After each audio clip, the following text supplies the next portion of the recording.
जय श्री राधे। मैं राम शरण शास्त्री MA PhD वाराणसी संपूर्णानंद संस्कृत विश्वविद्यालय से हूँ।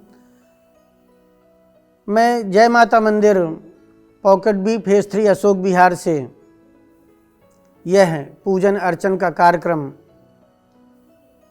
आप सबके मध्य में प्रस्तुत कर रहा हूँ। यह माता मंदिर 1998-99 में संपूर्ण बनकर तैयार हुआ था।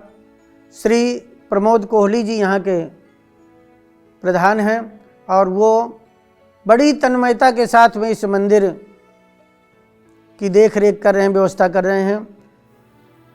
मैं 1991 से इस कार्यक्रम को प्रस्तुत कर रहा हूँ।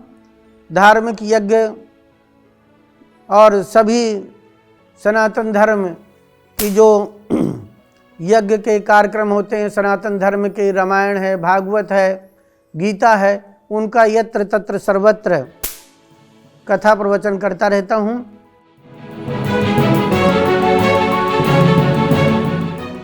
हम सब लोग दीपावली का पूजन करते हैं। दीपावली पूजन से हमें मिलता क्या है? दीपावली की पूजा करने से हमको प्रकाश मिलता है। हमारे जीवन का जो अंधकार है वो दूर होता है। हमारे पालन करने वाले भगवान विष्णु हैं और पालन करने वाले का महत्व बहुत ज़्यादा होता है। तो दीपावली को हम दीप प्रज्वलित करके अपने जीवन के अंधकार को, अपने विकारों को नष्ट करते हैं। हमारे जीवन में ज्ञान का प्रकाश आता है और प्रकाश से हम सतमार्ग और सत्प्रेरणा से हम सारे कार्य करते हैं। हमें पूजा करने से एनर्जी मिलती है और एनर्जी से ही सारे कार्य होते हैं। तो दीपावली में हम पूजा करते हैं तो हमारे घर में सालों साल महालक्ष्मी का, कुबेर जी का और भगवान विष्णु का स्थान सदैव बना रहता है। तो भगवान विष्णु चक्र सुदर्शन से हमारी रक्षा करते हैं। लक्ष्मी जी 8 प्रकार की लक्ष्मी का प्रदान करती हैं, जैसे धन देती हैं, रसोई का भंडार वो यश लक्ष्मी है, कीर्ति लक्ष्मी है, आरोग्य लक्ष्मी है, समृद्ध लक्ष्मी है, विद्या लक्ष्मी है, शांति लक्ष्मी है। इस प्रकार से दीपावली में लक्ष्मी पूजा करने से अष्ट लक्ष्मी की प्राप्ति होती है। तो दीपावली में पूजन हम शांति, ऐश्वर्य, समृद्धि, आरोग्यता, धन वृद्धि, व्यापार वृद्धि, उन्नति, पुत्र पुत्रियों की विद्या बुद्धि के लिए हम करते हैं। हमारे जीवन में नवग्रहों का भी बड़ा महत्व है। जैसे सूर्य हमारे राजा हैं, तो सूर्य भगवान की पूजा आराधना करने से हमें राज्य सरकार से कोई दिक्कत नहीं आती। चंद्रमा हमारे मन के कारक होते हैं और अगर मन दुखी है तो ये समझ लीजिए कि चंद्रमा हमारा ठीक नहीं है। तो चंद्रमा अगर प्रसन्न है तो हम सदैव प्रसन्न रहेंगे, प्रफुल्लित रहेंगे। मंगल देवता मंत्री का काम करते हैं, जो हमारे रक्त से संबंध रखते हैं। हम रक्त विकारों से हम दूर रहेंगे, आरोग्य रहेंगे और फुर्तीले रहेंगे। हमारा जो मन है, हमारा जो रक्त है वो शुद्ध रहेगा। बुद्धि देवता विद्या के कारक हैं। विद्या प्रदान होगी, वाणी हमारी अच्छी होगी। हमारी जो ये हड्डियों की प्रॉब्लम है, ये हड्डियों की दिक्कत भी बुध देवता दूर कर देते हैं। बृहस्पति देवता ज्ञान के मालिक हैं। उदर से संबंधित, हृदय से संबंधित जितने विकार हैं वो दूर होंगे। हमें अच्छा ज्ञान प्राप्त होगा, हम अच्छे कार्य करेंगे। बृहस्पति देवता हमें ज्ञान प्रदान करेंगे, हमें क्या करना है, कहाँ जाना है, किस प्रकार से अपने जीवन को संचालित करना है। शुक्र देवता लक्ष्मी के कारक हैं, पति पत्नी के प्रेम के मालिक हैं, व्यापार के मालिक हैं, खूब धन प्राप्ति होगी, इसलिए हम शुक्र देवता की पूजा करते हैं। शनि देवता कमर से नीचे के रोगों को दूर करते हैं। जैसे आजकल घुटनों की बहुत प्रॉब्लम है, ये शनि देवता के कारण से घुटनों के रोग पैदा हो रहे हैं। तो शनि देवता अगर प्रसन्न होंगे तो हमें घुटनों की प्रॉब्लम नहीं होगी, पैरों की दिक्कत नहीं होगी। और शनि देवता जज हैं। जो हम कर्म करते हैं उस कर्म का फल शनि देवता निर्णय करते हैं कि इसको ये देना है। तो कर्म का फल जैसे हम सभी जानते हैं कि भोगना ही पड़ता है। कर्मण्येवाधिकारस्ते मा फलेषु कदाचन। तो कर्म का फल भोगना पड़ता है, वो कर्म का फल शनि देवता देते हैं। जो हमें बिना किसी का कारण के कलंक लग जाता है, वो राहु देवता के कारण से कलंक लगता है।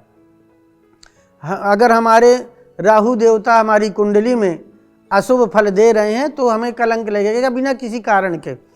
अगर हमारे वंश की वृद्धि नहीं हो रही है तो वंश की वृद्धि करने का काम केतु देवता का होता है। और पीठ की बीमारी जो सर्वाइकल इत्यादि की बीमारी है या पाइल्स इत्यादि की जो बीमारी है वो केतु देवता के कारण से होती है। वंश की उन्नति नहीं हो रही, वंश की वृद्धि नहीं हो रही, वो भी केतु के कारण से होती है। तो इसलिए हम केतु की पूजा करते हैं। तो नवग्रहों की पूजा करने से हमारे जीवन में आनंद, समृद्धि, स्वास्थ्य, आरोग्यता, ऐश्वर्य की वृद्धि होती है। इसलिए हम नवग्रहों की पूजा करते हैं। इन सब के अधिष्ठाता देवता हमारे हनुमान जी हैं। हनुमान जी की पूजा करने से बल बुध विद्या देहु मोहि हरहु कलेश विकार। हनुमान चालीसा का पाठ करने से बल भी मिलता है, विद्या भी मिलती है, बुद्धि भी मिलती है और सारे प्रकार के विकार दूर हो जाते हैं। तो इस प्रकार से हनुमान चालीसा का पाठ आप करें। अगर आपको श्री सूक्त नहीं आता, लक्ष्मी सूक्त नहीं आता या और कोई संस्कृत के जो श्लोक हैं वो पाठ करना नहीं आता, तो आप हनुमान चालीसा का 7 बार पाठ करें, 9 बार करें, 27 बार करें, 54 बार करें या 108 बार हनुमान चालीसा का पाठ करें। उसी से आपको सब प्रकार की सद्विद्या, सद्बुद्धि सब कुछ मिल जाएगा। इस प्रकार हनुमान चालीसा तो हिंदी में होता है। पूजा करने के बाद प्रश्न आता है कि ये फूल, ये अक्षत, ये दूर्वा, इसको क्या करें? तो ये जल प्रवाह नहीं करें, किसी पौधों के नीचे इनको डाल दें तो इन सब चीज़ों से खाद बनेगी, उन पौधों को ऊर्जा मिलेगी इन फूल फल डालने से।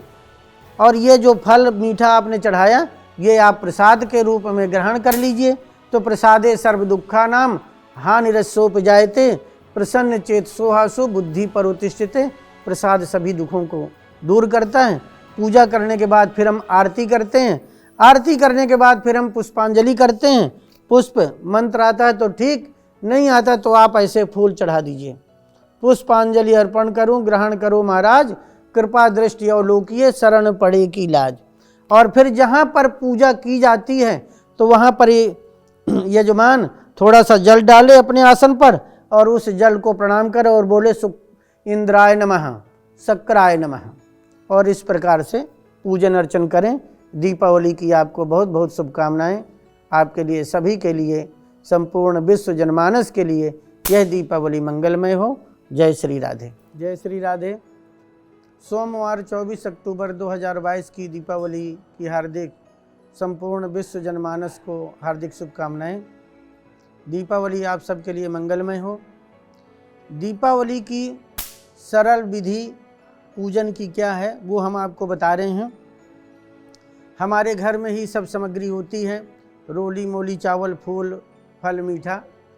सबसे पहले हम ये सामग्री जुटा लेते हैं या घर के आसपास की दुकानों से ले आते हैं। सामग्री जुटाने के बाद लोटा में जल रखते हैं, गंगा जल डालते हैं और फिर अपने आप को पवित्र करते हैं कि हम पवित्र हो गए। पवित्र होने के बाद फिर 3 बार जल डालते हैं हाथ में, सीधे हाथ में, और फिर आचमन करते हैं। फिर हाथ धो लेते हैं। हाथ धोने के बाद पृथ्वी को प्रणाम करते हैं। पृथ्वी को प्रणाम करने के बाद हम दीपक प्रज्वलित करते हैं।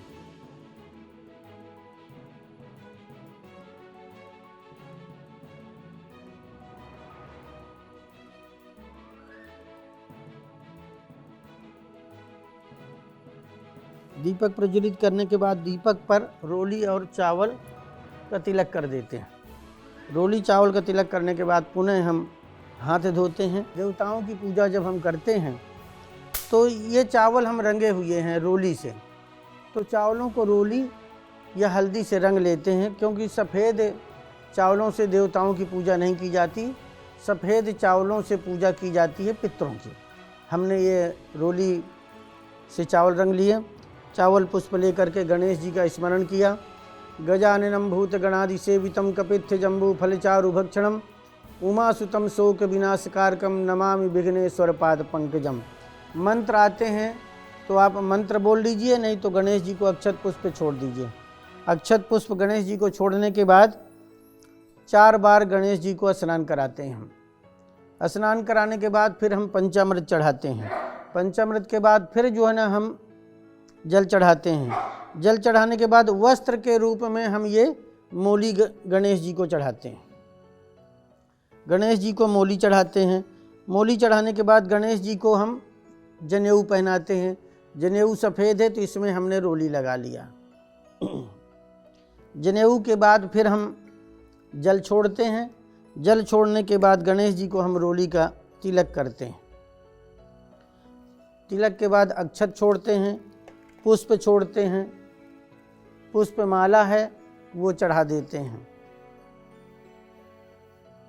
पुष्प माला चढ़ाने के बाद हम गणेश जी को दूर्बा चढ़ाते हैं। और दूर्बा इसलिए चढ़ाते हैं कि हे गणपति भगवान, हम दूर्बा की तरह फैलते रहें और सदैव हरे भरे रहें। अब दूर्बा चढ़ाने के बाद हम गणेश जी को फिर इत्र चढ़ाते हैं। इत्र चढ़ाने के बाद हम गणेश जी को धूप और दीप ऐसे करते हैं। धूप दीप करने के बाद फिर हम हाथ धोते हैं। हाथ धोने के बाद फिर हम भगवान को भोग लगाते हैं। मीठा है, फल है, पान पत्ता है, लौंग इलायची सुपारी है, ये इस तरह चढ़ा दिया। चढ़ाने के बाद फिर हम भगवान को जल छोड़ते हैं, मतलब हाथ धुला रहे हैं। कुछ दक्षिणा है तो दक्षिणा चढ़ा दीजिए, नहीं तो फिर आप पुष्प चढ़ा दीजिए और चावल फूल लेकर हाथ जोड़कर प्रणाम करिए। विघ्नेश्वराय वरदाय सुरप्रियाय लंबोदराय सकलाय जगद्धिताय नागाननाय श्रुति यज्ञ विभूषिताय गौरी सुताय गणनाथ नमो नमस्ते। फिर अक्षत पुष्प छोड़ दीजिए। अक्षत पुष्प छोड़ने के बाद फिर गणेश जी को एक बार हथेली में ऐसे जल लेकर और ऐसे कर दीजिए, हे गणपति भगवान हमारी पूजा को आप स्वीकार करें। गणेश जी की पूजा करने के बाद फिर हम कलश का पूजन करते हैं। इस कलश में जल है, आम के पत्ते हैं और ये देखिए नारियल रखा हुआ है, श्रीफल जिसको बोलते हैं। इसका रखने का बड़ा महत्व होता है। पेड़ पर जो चीज़ें जैसे लगती हैं भगवान को वैसे ही चढ़ाई जाती हैं। ये कलश में जो नारियल है ये ऐसे लगता है, इसलिए ये यजमान की तरफ रहेगा। इसको ऐसे रखेंगे। ऐसे रखने के बाद वरुण देवता का ध्यान करेंगे। मंत्र आते हैं तो ठीक, अगर मंत्र नहीं आते तो हे वरुण भगवान हमारी पूजन को स्वीकार करिए। अक्षत पुष्प छोड़ दिया वरुण भगवान के नाम का। फिर वरुण भगवान को 4 बार जल छोड़ दीजिए। जल छोड़ने के बाद वरुण भगवान को पंचामृत छोड़ दीजिए। पंचामृत छोड़ने के बाद फिर जल छोड़ दीजिए। उसके बाद फिर मोली चढ़ाते हैं। मोली वस्त्र के रूप में चढ़ाते हैं। फिर वरुण भगवान को हम जनेऊ चढ़ाते हैं। जनेऊ चढ़ाने के बाद फिर हम जल छोड़ते हैं। फिर तिलक करते हैं हम वरुण भगवान को। तिलक कर दिया, अक्षत छोड़ दिया, पुष्पमाला अर्पण कर दिया।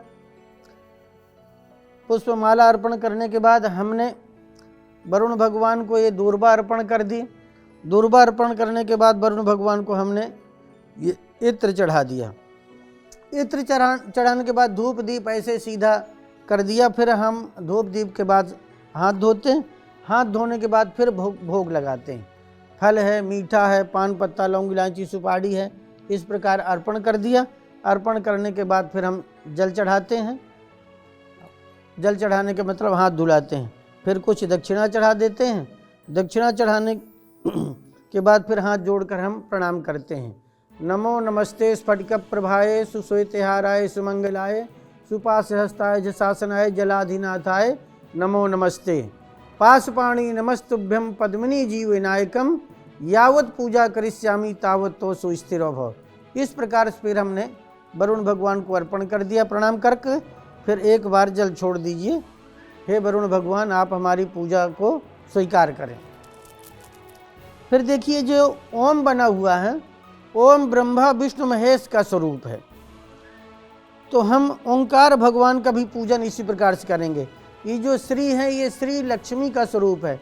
ये जो नांग देवता बने हुए हैं ये नांग देवता हमारे वास्तु के स्वरूप हैं।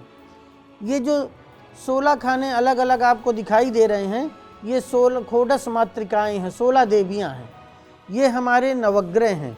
ये सूर्य हैं, ये चंद्रमा है, ये मंगल देवता हैं, ये बुध देवता हैं, ये बृहस्पति देवता हैं, ये शुक्र देवता हैं, ये शनि देवता हैं, ये राहु देवता और ये केतु देवता, ये नवग्रह हैं।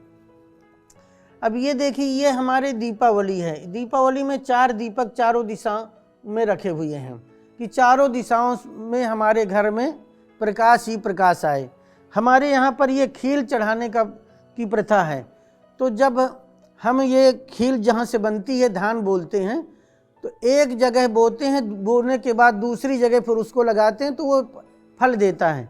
इसी प्रकार से हम ये जो खील चढ़ाते हैं कि लक्ष्मी जी कहाँ से प्रकट होती हैं, कहाँ पर आकर के और फल देती हैं। तो ये इसलिए ये खील और ये बतासे चढ़ाने का मतलब है हमारा जीवन यश से परिपूर्ण हो, भरा हुआ हो।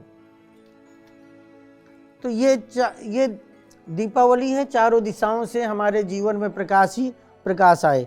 उसके बाद हम ये बताना चाह रहे हैं कि गणेश जी के दाहिने तरफ हमेशा लक्ष्मी जी का स्थान होता है। यजमान जहाँ पर बैठते हैं उनके बाईं तरफ ये श्रीफल होता है, नारियल, और ये दीपक का स्थान हुआ करता है। फिर पुनः हम इसी प्रकार से पूजन जो है ना, ओंकार भगवान को, हे ब्रह्मा विष्णु महेश हमारा पूजन स्वीकार करिए, अक्षत पुष्प छोड़ देते हैं।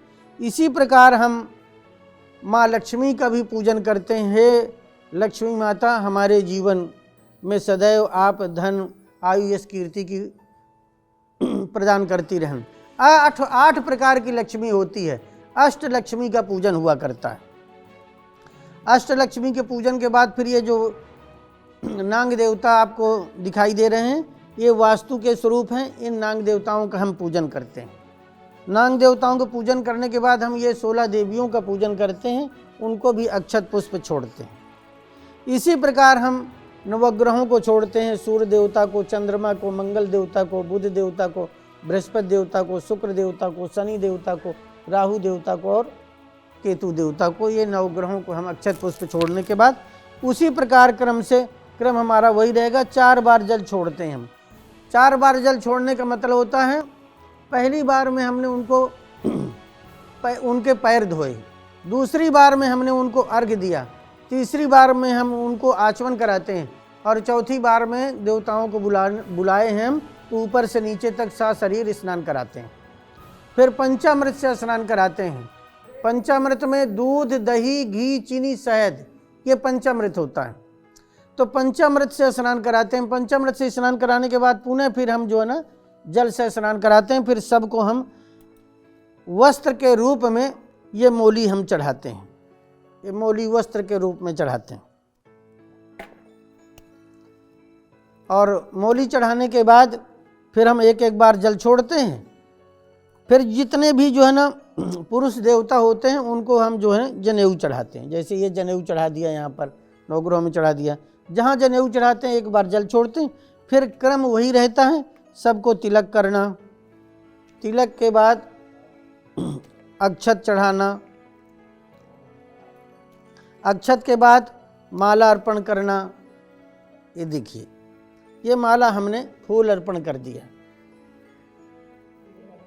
फिर ये जो है हमने दूर्बा अर्पण कर दी। देवियों को दूर्बा नहीं चढ़ाते हैं, जैसे गणेश जी को तुलसी नहीं चढ़ती, भगवान विष्णु को अक्षत नहीं चढ़ते, चावल नहीं चढ़ते, और जितनी देवियां होती हैं उनको दूर्बा नहीं चढ़ती। अब हमने ये दूर्बा नवग्रहों में अर्पण कर दी। इत्र सभी को चढ़ता है। इत्र चढ़ाने से यश बढ़ता है, लक्ष्मी की प्राप्ति होती है और मन सदैव प्रसन्न रहता है। इसलिए हम देवताओं को इत्र चढ़ाते हैं।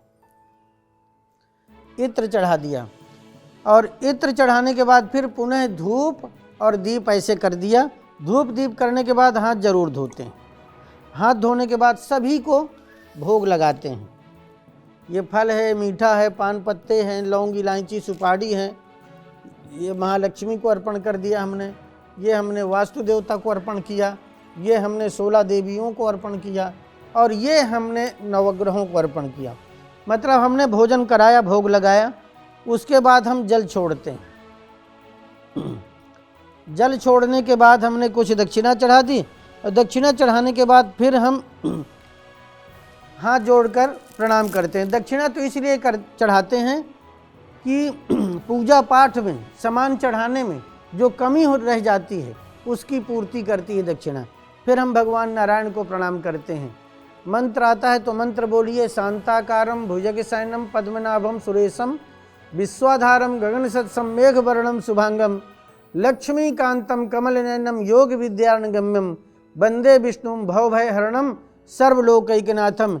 हे नारायण भगवान, मेरा प्रणाम स्वीकार कीजिए। फिर लक्ष्मी माता को प्रणाम करते हैं। श्लोक आता है तो श्लोक बोलिए, श्लोक नहीं आता तो हे लक्ष्मी माता मैं आपको प्रणाम करता हूँ। लक्ष्मी माता को प्रणाम करिए।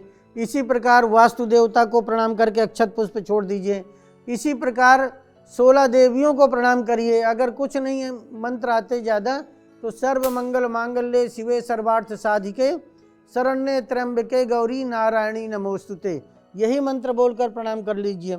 उसके बाद नवग्रहों को प्रणाम करिए। नवग्रहों का एक बहुत सीधा सरल मंत्र है। ब्रह्मा मुरारी त्रिपुरांतकारी भानु शशि भूम सुतो बुधश्च गुरुश्च शुक्रः शनि राहु केतवा सर्वे ग्रहा शांतुकरा भवन्तु। ये प्रार्थना कर दीजिए। मंत्र नहीं आता तो हे नवग्रह देवताओं मैं आपको प्रणाम करता हूँ, और ये करके अक्षत पुष्प छोड़ दीजिए। उसके बाद फिर हाथ में जल लीजिए। हाथ में जल लेने के बाद हे देवी देवताओं मेरी पूजा आप स्वीकार करें। पूजन में, अर्चन में, बंधन में कोई गलती हो उसे क्षमा करें, और इस प्रकार से प्रियंताम नमम कह करके जल अर्पण कर दीजिए। ये सीधी सरल दीपावली की पूजा है।